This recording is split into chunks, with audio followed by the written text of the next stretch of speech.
ദൈവനാമം വാഴ്ത്തപ്പെടുമ്പോഴാണ് ദൈവത്തിൻ്റെ കൃപയാൽ ന്യായാധിപന്മാരുടെ പുസ്തകം എന്ന വിഷയത്തിൻ്റെ 5-ാമത്തെ സെക്ഷനിൽ പ്രവേശിക്കാനായിട്ട് ഇതിന് നമ്മെ സഹായിച്ച് ഓർത്ത് ഞാൻ ദൈവത്തെ സ്തുതിക്കുന്നു, സ്തോത്രം ചെയ്യുന്നു. നിങ്ങൾക്ക് ഏവർക്കും കർത്താവായ യേശു ക്രിസ്തു നാമത്തിൽ സ്നേഹവന്ദനങ്ങളെ അറിയിക്കുകയാണ്. നിങ്ങൾ നൽകുന്ന പ്രോത്സാഹനത്തിന്, സഹകരണത്തിന്, പ്രാർത്ഥനയുടെ പിൻബലത്തിന് നന്ദി പറഞ്ഞു. നിങ്ങളെല്ലാവരെയും ധാരാളമായി അനുഗ്രഹിക്കുമാറാകട്ടെ. ഞാൻ കഴിഞ്ഞ സെക്ഷനിലെ 7-ാം അധ്യായത്തിൻ്റെ ഒടുവിലത്തെ വാക്യം വരെ ധ്യാനിപ്പാനിടയായി തീർന്ന ഈ സെക്ഷനിൽ 8-ാം അധ്യായത്തിന് 1-ാം വാക്യം മുതൽ നമ്മൾ തുടങ്ങുകയാണ്. ഈ അധ്യായത്തിൻ്റെ മുഖ്യ പ്രതിവാദി വിഷയം ഗിദെയോൻ ശത്രുക്കളുടെ മേലെ ജയമെടുക്കുന്നതാണ്. എന്നാൽ എഫ്രൈമ്യർ നീ മിദ്യാന്യരോട് യുദ്ധം ചെയ്യുവാൻ പോയപ്പോൾ ഞങ്ങളെ വിളിക്കാത്തത് എന്ത്, ഇനി ഞങ്ങളോട് ചെയ്യുവാൻ എന്ത് സംഗതി എന്ന് പറഞ്ഞു. അവനോട് ഉഗ്രമായി വാദിച്ചു. അവൻ നിങ്ങളോട് ഒത്തു നോക്കിയാൽ ഞാൻ ഈ ചെയ്തത് എന്തുള്ളൂ? അബിയേസറിൻ്റെ മുന്തിരിപ്പിനേക്കാൾ എഫ്രൈമിൻ്റെ കാല പൊറുക്കലല്ലയോ നല്ലത്? നിങ്ങളുടെ കയ്യിലല്ലോ ദൈവം മിദ്യാന പ്രഭുക്കളായ ഓരേബിനെയും സേബിനെയും ഏൽപ്പിച്ചത്. നിങ്ങളോട് ഒത്തു നോക്കിയാൽ എന്നെക്കൊണ്ട് സാധിച്ചത് എന്തുള്ളൂ എന്ന് അവരോട് പറഞ്ഞു. ഇത് പറഞ്ഞപ്പോൾ അവർക്ക് അവനുള്ള കോപം ശമിച്ചു. അനന്തരം ഗിദെയോൻ യോർദാങ്കിലെത്തി അവനും കൂടെയുള്ള 300 പേരും ക്ഷീണിച്ചിരുന്നിട്ടും അവരെ പിന്തുടരുവാൻ അക്കരെ കടന്നു. അവൻ സുക്കോത്തിലെ നിവാസികളോട് എൻ്റെ കൂടെയുള്ള പ്രജനത്തിന് അപ്പം കൊടുക്കണമേ, അവർ ക്ഷീണിച്ചിരിക്കുന്നു. ഞാൻ മിദ്യാന രാജാക്കന്മാരായ സേബഹനെയും സൽമുനെയും പിന്തുടരുകയാകുന്നു എന്ന് പറഞ്ഞു. എൻ്റെ സൈന്യത്തിന് ഞങ്ങൾ അപ്പം കൊടുക്കുന്നതിന് സേബഹൻ്റെയും സൽമുനയുടെയും കൈകൾ നിന്റെ കക്ഷത്തിൽ ആകുന്നുവോ എന്ന് സുക്കോത്തിലെ പ്രഭുക്കന്മാർ ചോദിച്ചു. ഗിദെയോൻ ആകട്ടെ, യഹോവ സേബഹനെയും സൽമുനെയും എൻ്റെ കയ്യിൽ ഏൽപ്പിച്ച ശേഷം നിങ്ങളുടെ മാംസം കാട്ടിൽ മുള്ളുകൊണ്ടും പറക്കാറുകൊണ്ടും തല്ലിക്കീറുമെന്ന് പറഞ്ഞു. അവിടെ നിന്ന് അവൻ പെനുവേലിലേക്ക് ചെന്നു അവരോടും അങ്ങനെ ചോദിച്ചു. സുഖത്ത് നിവാസികൾ ഉത്തരം പറഞ്ഞതുപോലെ തന്നെ പെനുവേൽ നിവാസികളും പറഞ്ഞു. അവൻ പെനുവേൽ നിവാസികളോടും ഞാൻ സമാധാനത്തോടെ മടങ്ങി വരുമ്പോൾ ഈ ഗോപുരം ഇടിച്ചു കളയുമെന്ന് പറഞ്ഞു. എന്നാൽ സേബകും സൽമുനെയും അവരുടെ കിഴക്കുദേശക്കാരുടെ സൈന്യത്തിൽ ശേഷിച്ചിരുന്ന ഏകദേശം 15,000 പേരായ അവരുടെ സൈന്യവും കർക്കോരിലായിരുന്നു. വാളൂരി പിടിച്ചവരായ 120,000 പേർ വീണുപോയിരുന്നു. ഗിദെയോൻ നോഫിനും യോഗ്ബേഹയ്ക്കും കിഴക്കുള്ള ഉടേരവാസികളുടെ വഴിയായി ചെന്ന് നിർഭയമായിരുന്ന ആ സൈന്യത്തെ തോൽപ്പിച്ചു. സേബകും സൽമുനെയും ഓടിപ്പോയി അവൻ അവരെ പിന്തുടർന്നു. സേബകും സൽമുൻ എന്ന 2 മിദ്യാന രാജാക്കന്മാരെയും പിടിച്ചു. സൈന്യത്തെയൊക്കെയും പീഡിപ്പിച്ച് ചിതറിച്ചു കളഞ്ഞു. അനന്തരം യോവാശിന്റെ മകനായ ഗിദെയോൻ യുദ്ധം കഴിഞ്ഞിട്ട് ഹേരസ് കയറ്റത്തിൽ നിന്ന് മടങ്ങി വരുമ്പോൾ സുക്കോത്ത് നിവാസികളിൽ ഒരു ബാല്യക്കാരനെ പിടിച്ച് അവനോട് അന്വേഷിച്ചു. അവൻ സുക്കോത്തിലെ പ്രഭുക്കന്മാരും മൂപ്പന്മാരുമായ 77 ആളുടെ പേര് അവന് എഴുതി കൊടുത്തു. അവൻ സുക്കോത്ത് നിവാസികളുടെ അടുക്കൽ ചെന്ന് ക്ഷീണിച്ചിരിക്കുന്നതിൻ്റെ ആളുകൾക്ക് ഞങ്ങൾ അപ്പം കൊടുക്കേണ്ടതിന് സേബഹൻ്റെയും സൽമുനയുടെയും കൈകൾ നിന്റെ കക്ഷത്തിലാകുന്നുവെന്ന് നിങ്ങൾ എന്നെ ധിക്കരിച്ച് പറഞ്ഞ സേബകും സൽമുനയും ഇതാ എന്ന് പറഞ്ഞു. അവൻ പട്ടണത്തിലെ മൂപ്പന്മാരെ പിടിച്ച് കാട്ടിലെ മുള്ളും പറക്കാരെയും കൊണ്ട് സുക്കോത്ത് നിവാസികളെ ബുദ്ധി പഠിപ്പിച്ചു. അവൻ പെനുവേലിനെ ഗോപുരം ഇടിച്ച് പട്ടണക്കാരെ കൊന്നുകളഞ്ഞു. പിന്നെ അവൻ സേബഹിനോടും സൽമുനയോടും നിങ്ങൾ താബോരിൽ വെച്ച് കൊന്ന പുരുഷന്മാർ എങ്ങനെയുള്ളവർ ആയിരുന്നു എന്ന് ചോദിച്ചു. അവർ നിന്നെപ്പോലെ തന്നെ ഓരോരുത്തൻ രാജകുമാരന് തുല്യനായിരുന്നു എന്ന് അവർ ഉത്തരം പറഞ്ഞു. അവർ എൻ്റെ സഹോദരന്മാർ എൻ്റെ അമ്മയുടെ മക്കൾ തന്നെ ആയിരുന്നു. അവരെ നിങ്ങൾ ജീവനോടെ വെച്ചിരുന്നെങ്കിൽ യഹോവയാണെങ്കിൽ നിങ്ങളെ കൊല്ലുകയില്ലായിരുന്നു പറഞ്ഞു. പിന്നെ അവൻ തൻ്റെ ആജാതനായ ഏതേരനോട് എഴുന്നേറ്റ് അവരെ കൊല്ലുക എന്ന് പറഞ്ഞു.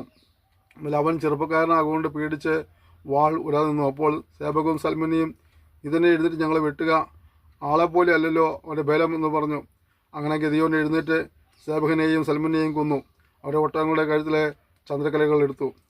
അനന്തരം ഇസ്രായേലിയർ ഗിദെയോനോട് നീ ഞങ്ങളെ മിദ്യാനികളിൽ നിന്ന് രക്ഷിച്ചിരിക്കൊണ്ട് ഞങ്ങൾക്ക് രാജാവായിരിക്കണം, അങ്ങനെ തന്നെ നിൻ്റെ മകൻ്റെ മകനും എന്ന് പറഞ്ഞു. ഗിദെയോൻ അവരോട് ഞാൻ നിങ്ങൾക്ക് രാജാവാകുകയില്ല, എൻ്റെ മകനും ആകുകയില്ല, യഹോവയത്തിൽ നിങ്ങളുടെ രാജാവ് എന്ന് പറഞ്ഞു.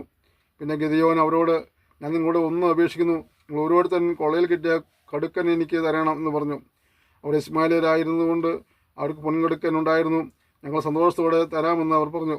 ഒരു വസ്ത്രം വിരിച്ച് ഓരോരുത്തരും കൊള്ളയിൽ കിട്ടിയ കടുക്കൻ അതിലിട്ടു. അവൻ ചോദിച്ചു വാങ്ങിയ പൊൻകൊടുക്കൻ്റെ തൂക്കം 1700 ശേക്കലായിരുന്നു. ഇല്ലാതെ ചന്ദ്രകലകളും കുണ്ടലങ്ങളും മിദ്യാന രാജാക്കന്മാർ ധരിച്ചിരുന്ന രക്താംബരങ്ങളും അവരുടെ ഒട്ടകങ്ങളുടെ കഴുത്തിലെ മാലകളും ഉണ്ടായിരുന്നു. ഗിദെയോൻ അതുകൊണ്ട് ഒരു ഏഫോദ് ഉണ്ടാക്കി പട്ടണമായ ഒഫ്രയിൽ പ്രതിഷ്ഠിച്ചു.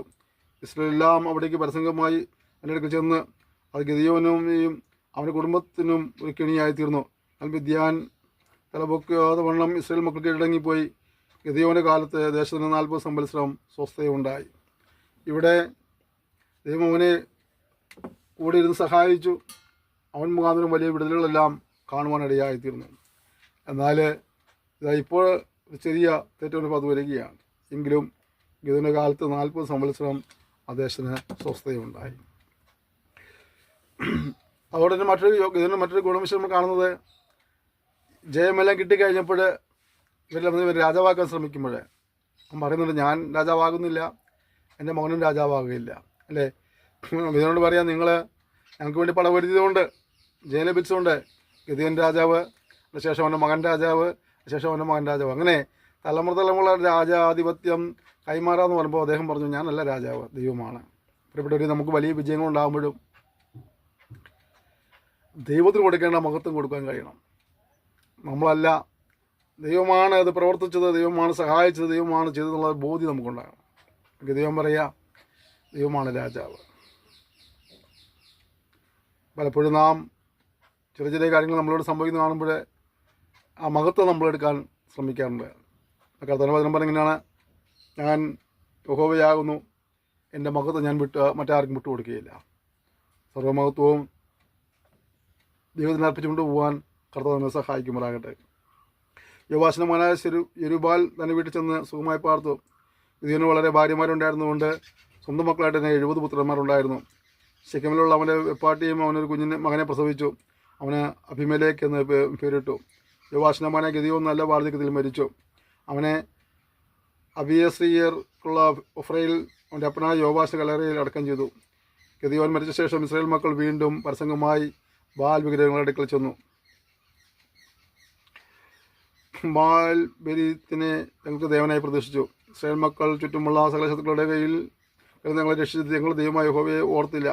ഗിദെയോൻ എന്ന യെരുബ്ബാൽ ഇസ്രായേലിന് ചെയ്ത എല്ലാ നന്മയ്ക്കും തക്കവണ്ണം അവൻ്റെ കുടുംബത്തോട് ദയ ചെയ്തതുമില്ല. കണ്ടോ, ഈ മനുഷ്യൻ എന്ത് ചെയ്യാണ്? ദൈവത്തോട് നന്ദികേട് കാണിക്കുന്നു, മനുഷ്യനോട് നന്ദികേട് കാണിക്കുകയാണ്. അവരെ രക്ഷിച്ച, അവർക്ക് യുദ്ധം ചെയ്തതായ ഗിദെയോൻ്റെ ഭവനത്തെയും മറന്നു, അവരെ വിടുവിച്ച ദൈവത്തെയും അവർ മറക്കാനിടയായി തീർന്നു. അപ്പോൾ അവർക്കുടെ കാര്യം ചെയ്ത ഉപകാരങ്ങൾക്ക് ദൈവത്തോട് നന്ദിയുള്ളവരായിരിക്കണം. മനുഷ്യനൊരു നന്മ ചെയ്താൽ മനുഷ്യന് നന്ദിയുള്ളവരായിരിക്കണം. കാര്യം ആ നന്ദികേട് നമ്മൾ ഒരിക്കലും കാണിക്കരുതെന്ന കാര്യം മറന്നു പോകരുത്. അനന്തരം 9-ാം അധ്യായം 8-ാം അധ്യായം അബീമേലെക്കിൻ്റെ വിജയമാണ്. 9-ാം അധ്യായത്തിൻ്റെ മുഖ്യ പ്രതിരോധ വിഷയം അബീമേലെക്കിൻ്റെ വിജയമാണ്. അനന്തരം യെരുബ്ബാലിൻ്റെ മകനായ അബീമേലെക്ക് ശെഖേമിൽ തൻ്റെ അമ്മയുടെ സഹോദരന്മാരുടെ അടുക്കൽ ചെന്ന് അവരോട് തൻ്റെ അമ്മയുടെ പിതൃഭവനമായ സർവ്വകുടുംബത്തിനോടും സംസാരിച്ചു. യെരുബ്ബാലിൻ്റെ 70 പുത്രന്മാരുടെ കൂടെ നിങ്ങളെ ഭരിക്കുന്നതോ നിങ്ങളെ ഭരിക്കുന്നതോ നിങ്ങൾക്ക് ഏത് നല്ലത്? നിങ്ങളുടെ അസ്ഥിയും മാംസവുമാകുന്നെന്ന് ഓർത്തുകൊള്ളുവീനെന്ന് ശെഖേമിലെ സകല പൗരന്മാരോടും പറയുമെന്ന് പറഞ്ഞു. അങ്ങനെ അവൻ്റെ അമ്മയുടെ സഹോദരന്മാർ ശെഖേമിലെ സകല പൗരന്മാരോടും ഈ വാക്കുകളൊക്കെ അവനോട് സംസാരിച്ചപ്പോൾ അവരുടെ ഹൃദയം അബീമേലെക്കിൽ ചാഞ്ഞു. അവൾ നമ്മുടെ സഹോദരനല്ലോ എന്ന് അവർ പറഞ്ഞു. പിന്നെ അവർ ബാൽ ബെരീത്തിൻ്റെ ക്ഷേത്രത്തിൽ നിന്ന് 70 വെള്ളിക്കാശ് എടുത്ത് അവന് കൊടുത്തു. അതിനെക്കൊണ്ട് അബീമേലെക്ക് തുമ്പ് കെട്ടവരും നിസ്സാരന്മാരുമായ ആളുകളെ കൂലിക്ക് വാങ്ങി അവർക്ക് നായകനായി തീർന്നു. അവൻ ഒഫ്രയിൽ തൻ്റെ അപ്പൻ്റെ വീട്ടിൽ ചെന്ന് യെരുബ്ബാലിൻ്റെ പുത്രന്മാരായി തൻ്റെ സഹോദരന്മാരായ 70 പേരെയും ഒരു കല്ലിനിൽ വെച്ച് കൊന്നു. എന്നാൽ യെരുബ്ബാലിൻ്റെ ഇളയമകനായ യോദാം ഒളിച്ചു കളഞ്ഞതുകൊണ്ട് ശേഷിച്ചു. അതിനുശേഷം ശെഖേമിലെ സകല പൗരന്മാരും മില്ലുഗ്രഹമൊക്കെയും ഒരുമിച്ച് കൂടിച്ചെന്ന് ശെഖേമിലെ ജ്ഞാപക സ്തംഭത്തിനരികെയുള്ള കരുവേലത്തിൽ വെച്ച് അബീമേലെക്കിനെ രാജാവാക്കി. ഇതിനെക്കുറിച്ച് യോദാമിന് അറിവ് കിട്ടിയപ്പോൾ അവൻ ഗെരിസീം മലമുകളിൽ ചെന്ന് ഉച്ചത്തിൽ അവരോട് വിളിച്ചു പറഞ്ഞാൽ, ശെഖേം പൗരന്മാരെ, ദൈവം നിങ്ങളുടെ സങ്കടം കേൾക്കേണ്ടതിന് നിങ്ങൾ എൻ്റെ സങ്കടം കേൾപ്പീൻ. പണ്ടൊരിക്കൽ വർഷങ്ങൾ നിങ്ങൾക്കൊരു രാജാവിനെ അഭിഷേകം ചെയ്യുവാൻ പോയി. ഒരു വർഷത്തോട് നീ ഞങ്ങൾക്ക് രാജാവായിരിക്കുക എന്ന് പറഞ്ഞു. അതിന് 1 വർഷം ദൈവവും മനുഷ്യരും എന്നെ പുകഴ്ത്തുവാൻ ഹേതുവായിരിക്കുന്ന എൻ്റെ പുഷ്ടി ഞാൻ ഉപേക്ഷിച്ച് വർഷങ്ങളുടെ മേൽ ആടുവാൻ പോകുമോ എന്ന് പറഞ്ഞു. അങ്ങനെ വർഷങ്ങൾ അതിവർഷത്തോടെ നീ വന്ന് ഞങ്ങൾക്ക് രാജാവായിരിക്കുക എന്ന് പറഞ്ഞു. അതിന് അതിവർഷം എൻ്റെ മാധുരവും വിശേഷപ്പെട്ട പഴവും ഞാൻ ഉപേക്ഷിച്ച് വൃക്ഷങ്ങളുടെ മേൽ ആടുവാൻ പോകുമോ എന്ന് പറഞ്ഞു. പിന്നെ വർഷങ്ങൾ മുന്തിരിവള്ളിയുടെ അടുക്കൽ വന്നു, നീ വന്ന് ഞങ്ങൾക്ക് രാജാവായിരിക്കുക എന്ന് പറഞ്ഞു. മുന്തിരിവള്ളി അവയോടെ ദൈവത്തെയും മനുഷ്യനെയും ആനന്ദിപ്പിക്കുന്ന എൻ്റെ രസം ഞാൻ ഉപേക്ഷിച്ച് വൃക്ഷങ്ങളുടെ മേൽ ആടുവാൻ പോകുമോ എന്ന് പറഞ്ഞു. പിന്നെ വർഷങ്ങളെല്ലാം കൂടെ മുൾപടർപ്പിനോട് നീ വന്ന് ഞങ്ങൾക്ക് രാജാവായിരിക്കുക എന്ന് പറഞ്ഞു. മുൾപടർപ്പ് വൃക്ഷങ്ങളുടെ പക്ഷേ നിങ്ങൾ യഥാർത്ഥമായി എന്നെ നിങ്ങളുടെ രാജാവായി അഭിഷേകം ചെയ്യുന്നു എന്നെങ്കിൽ വന്ന് എൻ്റെ നീളിൽ ആശ്രയിപ്പീൻ. എങ്കിൽ മുൾപടർപ്പിൽ നിന്ന് തീ പുറപ്പെട്ട് ലെബനോനിലെ ദേവദാരുക്കളെ ദഹിപ്പിക്കട്ടെ എന്ന് പറഞ്ഞു. നിങ്ങളിപ്പോൾ അബീമേലെക്കിനെ രാജാവാക്കിയതിൽ വിശ്വസ്തതയും പരമാർത്ഥതയുമാകുന്നുവോ പ്രവർത്തിച്ചത്? നിങ്ങൾ യെരുബ്ബാലിനോടും അവൻ്റെ കുടുംബത്തോടും നന്മയാകുന്നുവോ ചെയ്തത്? അവൻ്റെ പ്രവർത്തിയുടെ യോഗ്യതയ്ക്ക് തക്കവണ്ണമോ അവനോട് പ്രവർത്തിച്ചത്? എൻ്റെ അപ്പൻ്റെ ജീവനെ ഗണ്യമാക്കാതെ നിങ്ങൾക്ക് വേണ്ടി യുദ്ധം ചെയ്ത് മിദ്യാനികളിൽ നിന്ന് നിങ്ങളെ രക്ഷിച്ചിരിക്കെ നിങ്ങൾ ഇന്ന് എൻ്റെ അപ്പൻ്റെ ഗ്രഹത്തിന് വിരോധമായി എഴുന്നേറ്റ് പുത്രന്മാരായ 70 പേരെയും കല്ലിന്മേൽ വെച്ച് കൊല്ലുകയും ദാസിയുടെ മകനായ അബീമേലെക്ക് നിങ്ങളുടെ സഹോദരനായിരിക്കൊണ്ട് അവനെ ശെഖേം പൗരന്മാർക്ക് രാജാവാക്കുകയും ചെയ്തുവല്ലോ. ഇങ്ങനെ നിങ്ങൾ ഇന്ന് യെരുബ്ബാലിനോടും അവൻ്റെ കുടുംബത്തോടും ചെയ്തത് വിശ്വസ്തയും പരമാർത്ഥയും എന്ന വരികിൽ നിങ്ങൾ അബീമേലെക്കിൽ സന്തോഷിപ്പിൻ, അവൾ നിങ്ങളിലും സന്തോഷിക്കട്ടെ. അല്ലെങ്കിൽ അബീമേലെക്കിൽ നിന്ന് തീ പുറപ്പെട്ട് ശെഖേം പൗരന്മാരെയും മില്ലുഗ്രഹത്തിൽ നിന്ന് ദഹിപ്പിക്കട്ടെ. ശെഖേം പൗരന്മാരിൽ നിന്നും മില്ലുഗ്രഹത്തിൽ നിന്നും തീ പുറപ്പെട്ട് അബീമേലെക്കിനെ ദഹിപ്പിക്കട്ടെ. ഇങ്ങനെ പറഞ്ഞിട്ട് യോഥാം ഓടിപ്പോയി ബേരിലേക്ക് ചെന്ന് തൻ്റെ സഹോദരനായ അബീമേലെക്കിനെ പേടിച്ച് അവിടെ പാർത്തു. അബീമേലെക്ക് ഇസ്രായേലിനെ 3 സംവത്സരം ഭരിച്ച ശേഷം ദൈവം അബീമേലെക്കിനും ശെഖേം പൗരന്മാർക്കും തമ്മിൽ ഛിദ്രബുദ്ധി വരുത്തി. ശെഖേം പൗരന്മാർ അബീമേലെക്കിനോട് ദ്രോഹം തുടങ്ങി. അങ്ങനെ യെരുബ്ബാലിൻ്റെ 70 പുത്രന്മാരോട് ചെയ്ത പാതകത്തിന് പ്രതികാരം വരികയും അവരുടെ രക്തം അവരെ കൊന്നവനായ അവരുടെ സഹോദരൻ അബീമേലെക്കും അവൻ്റെ സഹോദരന്മാരെ കൊല്ലുവാൻ അവന് തുണയായിരുന്ന ശെഖേം പൗരന്മാരും ചുമക്കുകയും ചെയ്തു. ശെഖേം പൗരന്മാർ മലമുകളിൽ അവന് വിരോധമായി പതിരിപ്പുകാരെ ആക്കി അവരുടെ സമീപത്തൂടെ വഴി പോകുന്ന എല്ലാവരോടും കവർച്ച തുടങ്ങി. ഇതിനെക്കുറിച്ച് അബീമേലെക്കിന് അറിവ് കിട്ടി. അപ്പോൾ ഏബദിൻ്റെ മകനായ ഗാലും അവൻ്റെ സഹോദരന്മാരും വന്ന് ശെഖേമിൽ കടന്നു. ശെഖേം പൗരന്മാർ അവനെ വിശ്വസിച്ചു. അവർ വയലിൽ ചെന്ന് നിങ്ങളുടെ മുന്തിരിത്തോട്ടങ്ങളിലെ കൊലയറുത്ത് ഉത്സവം കൊണ്ടാടി. നിങ്ങൾ ദേവൻ്റെ ക്ഷേത്രത്തിൽ ചെന്ന് തിന്നുകുടിക്കുകയും അബീമേലെക്കിനെ ശപിക്കുകയും ചെയ്തു. ഏബദിൻ്റെ മകനായ ഗാൽ പറഞ്ഞത്, അബീമേലെക്കിനെ നാം സേവിക്കണമേ. അവനാർ ശെഖേമാർ, അവൻ യെരുബ്ബാലിൻ്റെ മകനും സെബൂൽ അവൻ്റെ കാര്യസ്ഥനുമല്ലയോ? അവൻ ശെഖേമിൻ്റെ അപ്പനായ ഹാമോരിൻ്റെ ആളുകളുമായി അവനെ സേവിക്കട്ടെ. നാം അവനെ സേവിക്കുന്നത് എന്തിന്? ഇതിനും എൻ്റെ കൈ കീഴായിരുന്നെങ്കിൽ ഞാൻ അബീമേലെക്കിനെ നീക്കിക്കളയുകയും അബീമേലെക്കിനോട് നിന്റെ സൈന്യത്തെ വർദ്ധിപ്പിച്ച് പുറപ്പെട്ടു വരിക എന്ന് പറയുകയും ചെയ്യുമായിരുന്നു. ഏബേദിൻ്റെ മകനായ ഗാലിൻ്റെ വാക്കുകളെ കേട്ടപ്പോൾ നഗരാധിപനായ സെബൂലിൻ്റെ കോപം ജ്വലിച്ചു. അവൻ രഹസ്യമായിട്ട് അബീമേലെക്കിൻ്റെ അടുക്കൽ ദൂതന്മാരെ അയച്ചു. ഇതാ, ഏബേദിൻ്റെ മകനായ ഗാലും അവൻ്റെ സഹോദരന്മാരും ശെഖേമിൽ വന്നിരിക്കുന്നു. ഒരു പട്ടണത്തെ നിന്നോട് മത്സരിപ്പിക്കുന്നു. ആകയാൽ നീയും നിന്നോട് കൂടെയുള്ള പടജനവും രാത്രിയിൽ പുറപ്പെട്ട് വയലിൽ പതിരുന്നുകൊള്ളുവീൻ. രാവിലെ സൂര്യൻ ഉദിക്കുമ്പോൾ എഴുന്നേറ്റ് പട്ടണത്തെ ആക്രമിക്കുക. എന്നാൽ അവനും കൂടെയുള്ള പടജനവും നേരെ പുറപ്പെടുമ്പോൾ തരം പോലെ അവരോട് പ്രവർത്തിക്കാമെന്ന് പറയിച്ചു. അങ്ങനെ അബീമേലെക്കും കൂടെയുള്ള പടജനമൊക്കെയും രാത്രിയിൽ പുറപ്പെട്ടു ശെഖേമിനരികെ 4 കൂട്ടമായി പതിയിരുന്നു. ഏബേദിൻ്റെ മകനായ ഗാൽ പുറപ്പെട്ട് പട്ടണത്തിൻ്റെ ഗോപുരത്തിൽ നിന്നപ്പോൾ അബീമേലെക്കും കൂടെയുള്ള പടജനവും പതിരിപ്പിൽ നിന്ന് എഴുന്നേറ്റു. ഗാൽ പടജനത്തെ കണ്ടപ്പോൾ അതാ പർവ്വതങ്ങളുടെ മുകളിൽ നിന്ന് പടജനം ഇറങ്ങി വരുന്നെന്ന് സെബൂലിനോട് പറഞ്ഞു. സെബൂൽ അവനോട് പർവ്വതങ്ങളുടെ നിഴൽ കണ്ടിട്ട് മനുഷ്യരെന്ന് നിനക്ക് തോന്നുകയാകുന്നു എന്ന് പറഞ്ഞു. ഗാൽ പിന്നെയും അതാ പടജനം ദേശമധ്യേ ഇറങ്ങി വരുന്നു, മറ്റൊരു കൂട്ടവും പ്രാശികന്മാരുടെ കരുവേലത്തിൻ്റെ സമയത്തോട് വരുന്നു എന്ന് പറഞ്ഞു. സെബൂൽ അവനോട്, നാം അബീമേലെക്കിനെ സേവിക്കേണ്ടതിന് അവൻ ആരെന്ന് പറഞ്ഞ നിന്റെ വായ് ഇപ്പോൾ എവിടെ? ഇത് നീ പുച്ഛിച്ച പടജനമല്ലയോ? ഇപ്പോൾ പുറപ്പെട്ട് അവരോട് പൊരുതുക എന്ന് പറഞ്ഞു. അങ്ങനെ ഗാൽ ശെഖേം പൗരന്മാരുമായി പുറപ്പെട്ട് അബീമേലെക്കിനോട് പടവെട്ടി. അബീമേലെക്കിന് മുമ്പിൽ അവൻ തോറ്റോടി. അവൻ അങ്ങനെ പിന്തുടർന്നു. പടിവാതി വരെ അനേകം പേർ ഹതന്മാരായി വീണു. അബീമേലെക്ക് അരിമയിൽ താമസിച്ചു. സെബൂൽ ഗാലിനെയും സഹോദരന്മാരെയും ശെഖേമിൽ പാർപ്പാൻ സമ്മതിക്കാതെ അവിടെ നീക്കിക്കളഞ്ഞു. പിറ്റേന്നാൾ ജനം വയലിലേക്ക് പുറപ്പെട്ടു. അബീമേലെക്കിന് അതിനെക്കുറിച്ച് അറിവ് കിട്ടി. പടജനത്തെ കൂട്ടി 3 കൂട്ടമായി ഭാഗിച്ച് വയലിൽ പതിയിരുന്നു. ജനം പട്ടണത്തിൽ നിന്ന് പുറപ്പെട്ടു വരുന്നത് കണ്ട് അവരുടെ നേരെ ചെന്ന് അവരെ സംഹരിച്ചു. പിന്നെ അബീമേലെക്കും കൂടെയുള്ള കൂട്ടവും പാഞ്ഞു എന്ന് പട്ടണത്തിൻ്റെ പടിവാതിക്കൽ നിന്നു. മറ്റേ കൂട്ടം 2 വയലിലുള്ള സകലജനത്തിൻ്റെയും നേരെ പാഞ്ഞു എന്ന് അവരെ സംഹരിച്ചു. അബീമേലെക്ക് അന്ന് മുഴുവനും പട്ടണത്തോട് പൊരുതി. പട്ടണം പിടിച്ച് അതിലെ ജനത്തെ കൊന്നു. പട്ടണത്തെ ഇടിച്ചു കളഞ്ഞ് അതിൽ ഉപ്പ് വിതറി. ശെഖേം ഗോപുരനിവാസികൾ എല്ലാവരും ഇത് കേട്ടപ്പോൾ എൻബരേത്തിൻ്റെ ക്ഷേത്രത്തിലെ മണ്ഡപത്തിൽ കടന്നു. ശെഖേം ഗോപുരനിവാസികൾ എല്ലാവരും ഒന്നിച്ചുകൂടിയിരിക്കുന്നുവെന്ന് അബീമേലെക്കിന് അറിവ് കിട്ടി. അബീമേലെക്കും കൂടെയുള്ള പടജനമൊക്കെയും സൽമോൻ മലയിൽ കയറി. അബീമേലെക്ക് കൊടാലി എടുത്ത് ഒരു മരക്കൊമ്പ് വെട്ടി ചുമലിൽ വെച്ചു. തൻ്റെ പടജനത്തോട്, ഞാൻ ചെയ്തത് നോക്കി നിങ്ങളും വേഗം അതുപോലെ ചെയ്യുവീൻ എന്ന് പറഞ്ഞു. പടജനമെല്ലാം അതുപോലെ ഓരോരുത്തൻ ഓരോ കൊമ്പ് വെട്ടി അബീമേലെക്കിൻ്റെ പിന്നാലെ ചെന്നു. മണ്ഡപത്തിനരികെയിട്ട് തീ കൊടുത്ത് മണ്ഡപത്തോടു കൂടെ അവരെ ചുട്ടുകളഞ്ഞു. അങ്ങനെ ശെഖേം നിവാസികളൊക്കെയും പുരുഷന്മാരും സ്ത്രീകളുമായി ഏകദേശം 1000 പേർ മരിച്ചുപോയി. അനന്തരം അബീമേലെക്ക് തേബസിലേക്ക് ചെന്ന് തേബസിന് വിരോധമായി പാളയമിറങ്ങി. അതിനെ പിടിച്ച് പട്ടണത്തിനകത്ത് ഉറപ്പുള്ള ഒരു ഗോപുരമുണ്ടായിരുന്നു. അവിടേക്ക് സകല പുരുഷന്മാരും സ്ത്രീകളും പട്ടണത്തിലുള്ളവരൊക്കെയും ഓടിക്കടന്നു വാതിലടച്ച് ഗോപുരത്തിൻ്റെ മുകളിൽ കയറി. അബീമേലെക്ക് ഗോപുരത്തിനരികെ എത്തി അതിനെ ആക്രമിച്ചു. അതിന് തീ കൊടുത്തു. ചുട്ടുകളയാണെന്ന് ഗോപുരവാതിൽക്കലിനടുത്ത് ചെന്നു. അപ്പോൾ ഒരു സ്ത്രീ തീകല്ലിൻ്റെ പിള്ള അബീമേലെക്കിൻ്റെ തലയിലിട്ടു. അവൻ്റെ തലയോട് തകർത്ത് കളഞ്ഞു. ഉടനെ അവൻ തൻ്റെ ആയുധവാഹനായ ബാല്യക്കാരനെ വിളിച്ച്, ഒരു സ്ത്രീ എന്നെ കൊന്നു എന്ന് പറയാതിരിക്കണം, നിന്റെ വാൾ ഊരി എന്നെ കൊല്ലുക എന്ന് അവനോട് പറഞ്ഞു. തൻ്റെ ബാല്യക്കാരനെ അവനെ കുത്തി. അങ്ങനെ അവൻ മരിച്ചുപോയി. അബീമേലെക്ക് മരിച്ചുപോയി എന്ന് കണ്ടപ്പോൾ ഇസ്രായേലിയർ തങ്ങളുടെ സ്ഥലത്തേക്ക് മടങ്ങിപ്പോയി. അബീമേലെക്ക് തൻ്റെ 70 സഹോദരന്മാരെ കൊന്നതിനാൽ തൻ്റെ അപ്പനോട് ചെയ്തിട്ടുള്ള പാതകത്തിന് ദൈവം ഇങ്ങനെ പകരം ചെയ്തു. ശേഖർ നിവാസികളുടെ സകല പാതകങ്ങളും ദൈവം അവരുടെ തലമേൽ വരുത്തി. അങ്ങനെ യെരുബ്ബാലിന്റെ മകനായ യോഥാമിൻ്റെ ശാപം അവർ മേൽ വന്നു. ഇവിടെ മനസ്സിലാക്കേണ്ട ഒരു കാര്യം, ഇവനോട് വിജയിച്ചത് കാണുമ്പോൾ തന്നെ അവൻ്റെ പ്രവൃത്തികൾക്ക് തക്കതായ പ്രതികാരം ദൈവത്തെ ലഭിച്ചു എന്നുള്ളതാണ്. വിതയ്ക്കുന്നത് കൊയ്യുക എന്നുള്ളതായ ആ സത്യം പരിചയത്തിനിടയായി തീർന്നു. നാളെ നമ്മൾ എന്ത് കൊയ്ത്താണോ പ്രതീക്ഷിക്കുന്നത് അതിനനുസൃതമായ ഒരു വിതയുണ്ടാകുവാനായി സൂക്ഷിക്കേണ്ടിയിരിക്കുന്നു. നമ്മൾ പ്രദേശത്തെ കൊയ്യാൻ കഴിയത്തുള്ളൂ. നീതി വിതച്ചാൽ നമുക്ക് നീതി കൊയ്യാൻ കഴിയും, അനീതി വിതച്ചാൽ അനീതി കൊയ്യേണ്ടി വരും. അതുകൊണ്ട് നാളുകളിൽ നമുക്ക് ഒരു നല്ല കൊയ്ത്താണ് നാം പ്രതീക്ഷിക്കുന്നതെങ്കിൽ ഒരു നല്ല വിത നമുക്കുണ്ടാകാനായിട്ട് നമുക്ക് സമർപ്പിക്കാം. 10-ാം അധ്യായം പ്രധാനപ്പെട്ട പ്രതിവാദി വിഷയം എന്നുള്ളത് നമുക്കറിയാം.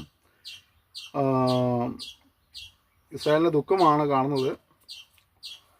നമുക്ക് നോക്കാം. ഇവിടെ മുതൽ 10-ാം അധ്യായം മുതൽ നമുക്ക് 12-ാം അധ്യായം മുതൽ ഇഫ്താഹിൻ്റെ ചരിത്രം തുടങ്ങുകയാണ്. ഇവിടെ ഇസ്രായേലിൻ്റെ ദുഃഖം എന്താ നമുക്ക് നോക്കാം. അബീമേലെക്കിന് ശേഷം ദോദാവിൻ്റെ മകനായ പുവാവിൻ്റെ മകൻ തോല എന്ന ഇസ്സാഖർ ഗോത്രക്കാരൻ ഇസ്രായേലിനെ രക്ഷിപ്പണി എഴുന്നേറ്റു. എഫ്രൈം നാട്ടിലെ ഷാമീരിലായിരുന്നു അവൻ പാർത്തിരുന്നത്. അവൻ ഇസ്രായേലിന് 23 സംവത്സരം ന്യായാധിപനായിരുന്നു. ശേഷം മരിച്ചു. ഷാമീരിൽ അവനെ അടക്കം ചെയ്തു. അവൻ്റെ ശേഷം ഗിലിയാദിനായ യായീർ എഴുന്നേറ്റു. ഇസ്രായേലിന് 22 സംവത്സരം ന്യായാധിപനായിരുന്നു. അവൻ 30 കഴുതപ്പുറത്ത് കയറി ഓടിക്കുന്ന 30 പുത്രന്മാരുണ്ടായിരുന്നു. അവർക്ക് 30 ഊരുകളും ഉണ്ടായിരുന്നു. അവയ്ക്ക് ഇന്നുവരെയും ഹവോത്ത് യായീർ എന്ന് പേർ പറയുന്നു. അവ ഗിലിയാദ് ദേശത്ത് ആകുന്നു. യായീർ മരിച്ചു. കമോനയിൽ അവനെ അടക്കം ചെയ്തു. ഇവിടെ 2 രാജന്മാരെ കുറിച്ച് പറയുന്നുണ്ട്. ഒരാൾ തോല, അടുത്തയാൾ യായീർ. ഗിദെയോൻ കഴിഞ്ഞ് അബീമേലെക്ക് കഴിഞ്ഞ് ഇപ്പോഴത്തെ തോലയും യായീരും. ഇസ്രായേൽ മക്കൾ പിന്നെ യഹോവയ്ക്ക് അനിഷ്ടങ്ങൾ ചെയ്തുകൊണ്ടോ ഈ ന്യായന്മാരൊക്കെ മാറി മാറി വരുന്നുണ്ട്. പക്ഷേ ഇവരുടെ സ്വഭാവത്തിന് അതിന് മാറ്റമില്ല. കുറച്ച് കാലമൊക്കെ ദൈവത്തെ സേവിക്കും ഇവർമാർ. ഇസ്രായേൽ മക്കൾ പിന്നെ യഹോവയ്ക്ക് അനിഷ്ടങ്ങൾ ചെയ്തു. ബാൽവിഗ്രഹങ്ങളെയും അസ്തോരത്ത് പ്രതിഷ്ഠകളെയും അരാമ ദേവന്മാരെയും സിദോന്യ ദേവന്മാരെയും മോവാബ് ദേവന്മാരെയും അമ്മോന്യ ദേവന്മാരെയും ഫിലിസ്ത്യ ദേവന്മാരെയും സേവിച്ചു. യഹോവയെ സേവിക്കാതെ അവനെ ഉപേക്ഷിച്ചു. കണ്ടോ, മറ്റു ദേവന്മാരെല്ലാം അവർ സേവിക്കുകയും സേവിക്കേണ്ടവനെ, അവരെ വഴി നടത്തിയവനെ, അവരെ വിടുവിച്ചവനെ, അവരെ രക്ഷിക്കുന്നവനെ, അവരുടെ കരുണ കാണിക്കുന്നവനെ മാത്രം അവർ സേവിക്കാതിരുന്നു. പ്രിയപ്പെട്ടവരെ, പലപ്പോഴും നമ്മൾ ഇതുപോലെയാണ്. ദൈവത്തോട് പ്രാർത്ഥിക്കുന്നതിന് പകരം മറ്റു പലരോടും പ്രാർത്ഥിക്കും. ദൈവത്തെ സേവിക്കുന്നതിന് പകരം മറ്റു പലരെയും നമ്മളെ ആരാധനാപത്രങ്ങളാക്കുന്നാൽ ദൈവത്തെ വിശ്വസിക്കുവാനും ദൈവത്തോട് പ്രാർത്ഥിക്കാനും കർത്താവ് സഹായിക്കുമാറാകട്ടെ. ദൈവത്തെ ആരാധിപ്പാൻ, മറ്റുള്ളവരെ വണങ്ങാതെ ദൈവത്തെ വണങ്ങുവാൻ, ദൈവത്തെ നമസ്കരിപ്പാൻ, ദൈവത്തെ ആരാധിപ്പാനുള്ള ഒരു കൃപ നമുക്ക് ലഭിക്കാൻ നമുക്ക് പ്രാർത്ഥിക്കാം.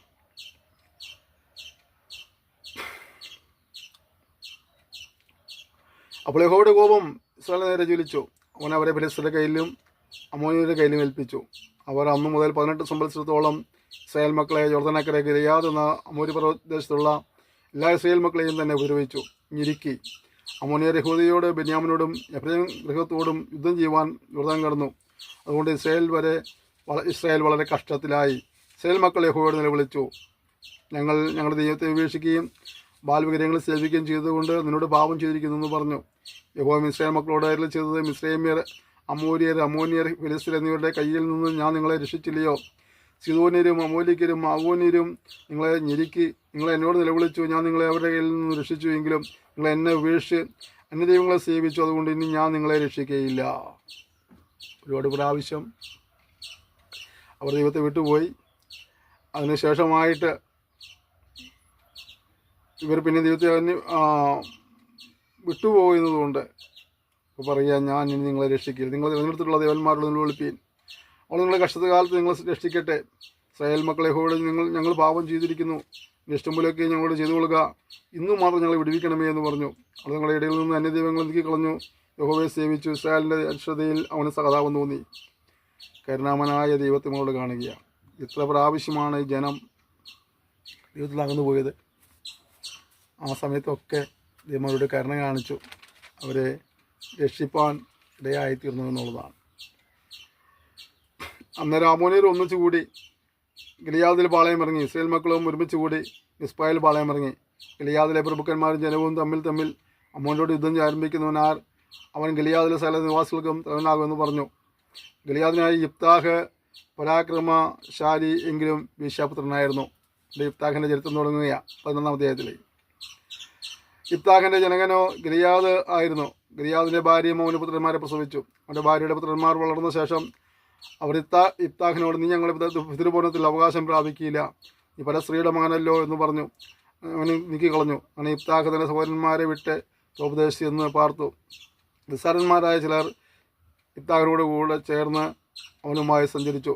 കുറേ കാലം കഴിഞ്ഞിട്ട് അമ്മോന്യർ ഇസ്രായേലിനോട് യുദ്ധം ചെയ്തു. അമ്മോന്യർ ഇസ്രായേലിനോട് യുദ്ധം തുടങ്ങിയപ്പോൾ ഗിലിയാദിലെ മൂപ്പന്മാർ യിഫ്താഹിനെ തോപദേശത്ത് നിന്ന് കൊണ്ടുവന്നു വരുവാൻ ചെന്നു. അവർ യിഫ്താഹിനോട്, അമ്മോന്യരോട് യുദ്ധം ചെയ്യേണ്ടതിന് നീ ഒന്ന് ഞങ്ങൾക്ക് സേനാപതിയായിരിക്കുക എന്ന് പറഞ്ഞു. യിഫ്താഹ് ഗിലിയാദിനോട്, നിങ്ങൾ എന്നെ പകച്ച് പിതൃഭവനത്തിൽ നിന്ന് നീക്കളഞ്ഞില്ലയോ? ഇപ്പോൾ നിങ്ങൾ കഷ്ടത്തിലായ സമയം എൻ്റെ അടുക്കൽ എന്തിനു വരുന്നു എന്ന് പറഞ്ഞു.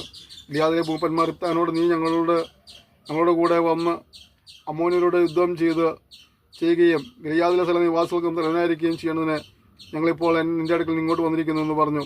യിഫ്താഹ് ഗിലിയാദിലെ മൂപ്പന്മാരോട്, അമ്മോന്യരോട് യുദ്ധം ചെയ്യുവാൻ നിങ്ങൾ എന്നെ കൊണ്ടുപോയിട്ട് യഹോവ അവരുടെ കയ്യിൽ ഏൽപ്പിച്ചാൽ നിങ്ങൾ എന്നെ തലവനാക്കുമോ എന്ന് ചോദിച്ചു.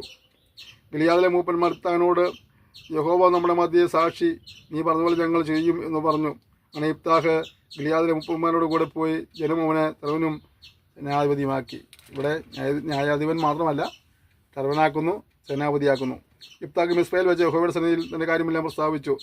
അനന്തരം യിഫ്താഹ് അമ്മോന്യരുടെ രാജാവായ അടുക്കൽ ദൂതന്മാരെ അയച്ചു. നിന്നോട് യുദ്ധം ചെയ്യുവാൻ ദേശം വരണമെന്ന് എന്നോട് നിൽക്കുന്ന കാര്യം എന്ന് പറയിച്ചു. അമ്മോന്യരുടെ രാജാവ് യിഫ്താഹിൻ്റെ ദൂതന്മാരോട്, ഇസ്രായേൽ മിസ്രയീമിൽ നിന്ന് പുറപ്പെട്ടു വന്നപ്പോൾ അവർ അർന്നോൻ മുതൽ യാബാക്ക് വരെയും യോർദാൻ വരെയുള്ള ദേശം അടക്കിയത് കൊണ്ട് തന്നെ ഇപ്പോൾ ആ ദേശങ്ങളെ സമാധാനത്തോടെ മടക്കി തരിക എന്ന് പറഞ്ഞു. യിഫ്താഹ് പിന്നെയും അമ്മോന്യരുടെ രാജാവിൻ്റെ അടുക്കൽ ദൂതന്മാരെ അയച്ച് അവരോട് പറയിച്ചെന്നാൽ, യിഫ്താഹ് ഇപ്രകാരം പറയുന്നു, ഇസ്രായേൽ മോവാബ് ദേശമോ അമ്മോന്യരുടെ ദേശമോ അടക്കിയിട്ടില്ല. ഇസ്രായേൽ മിസ്രയീമിൽ നിന്ന് പുറപ്പെട്ട് മരുഭൂമിയിൽ കൂടി ചെങ്കടൽ വരെ സഞ്ചരിച്ച് കദേശിലെത്തി. ഇസ്രായേൽ ഏതോൻ രാജാവിൻ്റെ അടുക്കൽ ദൂതന്മാരെ അയച്ചു, നിന്റെ ദേശത്തൂടെ കടന്നു പോകുവാൻ അനുവാദം തരണമേ എന്ന് പറയിച്ചു. എങ്കിലും ഏതോം രാജാവ് കേട്ടില്ല. മോവാബ് രാജാവിൻ്റെ അടുക്കലും അവൻ പറഞ്ഞയച്ചു, അവനും സമ്മതിച്ചില്ല. അങ്ങനെ ഇസ്രായേൽ കാദേശിൽ പാർത്തു. അവർ മരുഭൂമിയിൽ കൂടി സഞ്ചരിച്ച് ഏതോം ദേശവും മോവാബ് ദേശവും ചുറ്റിച്ചെന്ന് മോവാബ് ദേശത്തിന് കിഴക്ക് എത്തി. അർന്നോനക്കരെ പാളയമിറങ്ങി. അർന്നോൻ മോവാബിൻ്റെ അതിരായിരുന്നു. മോവാബിൻ്റെ അതിർത്തിക്കകത്ത് അവർ കടന്നില്ല. പിന്നെ ഇസ്രായേൽ ഹെശ്ബോനിൽ വാണിരുന്ന അമോര്യ രാജാവായ സീഹോൻ്റെ അടുക്കൽ ദൂതന്മാരെ അയച്ചു, ദേശയുടെ എൻ്റെ സ്ഥലത്തേക്ക് കടന്നു പോകുവാൻ അനുവാദം തരണമെന്ന് പറയിച്ചു. എങ്കിലും സീഹോൻ ഇസ്രായേൽ ദേശയുടെ കടന്നു പോകുവാൻ തക്കവണ്ണം അവരെ വിശ്വസിക്കാതെ ജനമൊക്കെയൊക്കെയും വിളിച്ചു കൂട്ടി. യഹസിൽ പാളയമിറങ്ങി ഇസ്രായേലിനോട് പടയേറ്റു. ഇസ്രായേൽ ദൈവമായ യഹോവ സീഹോനെയും അവൻ്റെ സകല ജനത്തെയും ഇസ്രായേലിൻ്റെ കയ്യിൽ ഏൽപ്പിച്ചു. അവർ അവനെ തോൽപ്പിച്ചു. ഇങ്ങനെ ഇസ്രായേൽ ആ ദേശനിവാസികളായ അമോര്യരുടെ ദേശമൊക്കെയും കൈവശമാക്കി. അർന്നോൻ മുതൽ യാബോക്ക് വരെയും മരുഭൂമി മുതൽ യോർദാൻ വരെയുള്ള അമോര്യരുടെ ദേശമൊക്കെ ഇവർ പിടിച്ചടക്കി.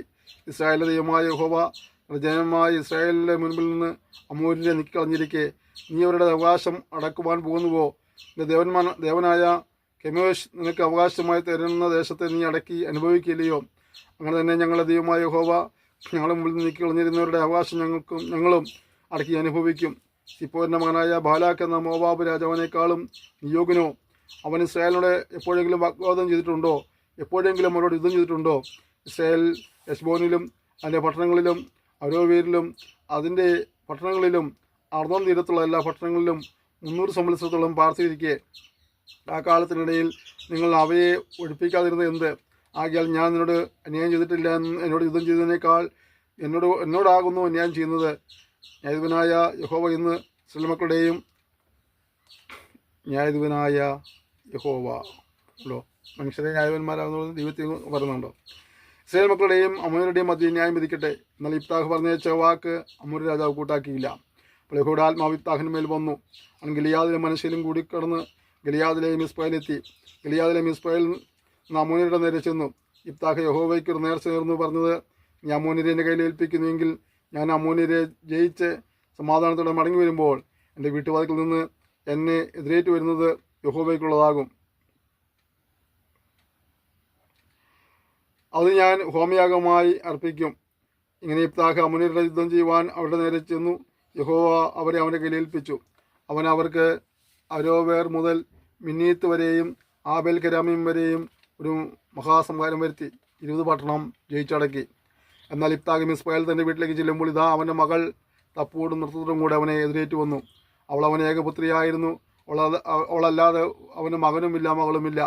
അവളെ കണ്ട ഉടനെ അവൻ തൻ്റെ വസ്ത്രം കീറി, അയ്യോ എൻ്റെ മകളെ, നീ എൻ്റെ തലവിനയിച്ചു, നീ എന്നെ വ്യസനിപ്പിച്ചിരിക്കുന്നതിൻ്റെ കൂട്ടത്തിലാക്കിയല്ലോ. യഹോവയോട് ഞാൻ പറഞ്ഞുപോയി, എനിക്ക് പിന്മാറിക്കൂടാ എന്ന് പറഞ്ഞു. അവൾ അവനോട്, അപ്പാ നീ യഹോവയോട് പറഞ്ഞു പോയിട്ടുണ്ടെങ്കിൽ യഹോവ നിനക്ക് വേണ്ടി നിന്റെ ശത്രുക്കളായ അമ്മോന്യരോടും പടികാരം നടത്തിയിരിക്കാൻ നിന്റെ വായിൽ നിന്ന് പുറപ്പെടുന്നതുപോലെ എന്നോട് ചെയ്യുക എന്ന് പറഞ്ഞു. നല്ലൊരു കാര്യം എനിക്ക് വേണ്ടിയിരുന്നു. ഞാൻ പർവ്വതങ്ങളിൽ ചെന്ന് എൻ്റെ സഖിമാരുമായി എൻ്റെ കന്യാത്വത്തെക്കുറിച്ച് വിലാപം കഴിക്കണമെന്ന് എനിക്ക് 2 മാസം അവധി തരണമെന്ന് അവൾ തൻ്റെ അപ്പനോട് പറഞ്ഞു.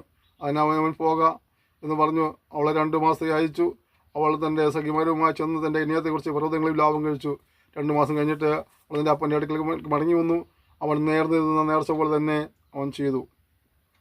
അവളൊരു പുരുഷനെ അറിഞ്ഞിരുന്നതുമില്ല.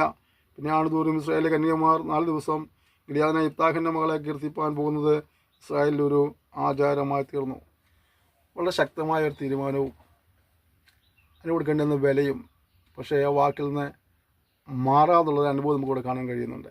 പ്രിയപ്പെട്ടവരെ, നാം ദിവസം എടുക്കുന്ന തീരുമാനങ്ങൾ, ആ തീരുമാനത്തിൽ ഉറച്ചു നിൽക്കുവാൻ നമുക്ക് കഴിയുന്നത് നമുക്ക് ശാന്തമായി ചിന്തിക്കാം.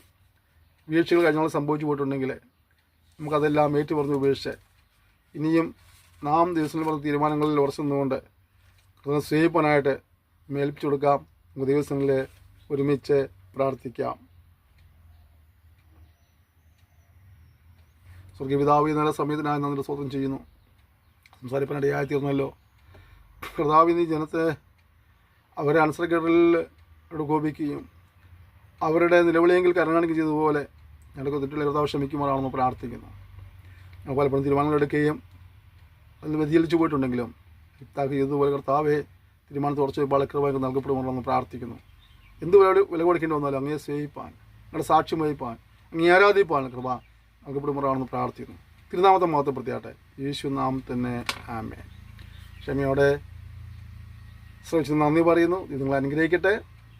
തുടർന്നും ശുശ്രൂഷയോട് പ്രാർത്ഥിക്കുക, സന്ദേശങ്ങൾ പങ്കുവയ്ക്കുക, യൂട്യൂബ് ചാനൽ സബ്സ്ക്രൈബ് ചെയ്യുക. അങ്ങനെ നമുക്ക് പരസ്പരം ഒരുമിച്ച് കേൾക്കുന്ന വല്ല ജീവനായിട്ട് നമ്മുടെ നാമത്തെ ഉയർത്തുവാനായിട്ട് ശ്രമിക്കാം. Thank you. May God bless you.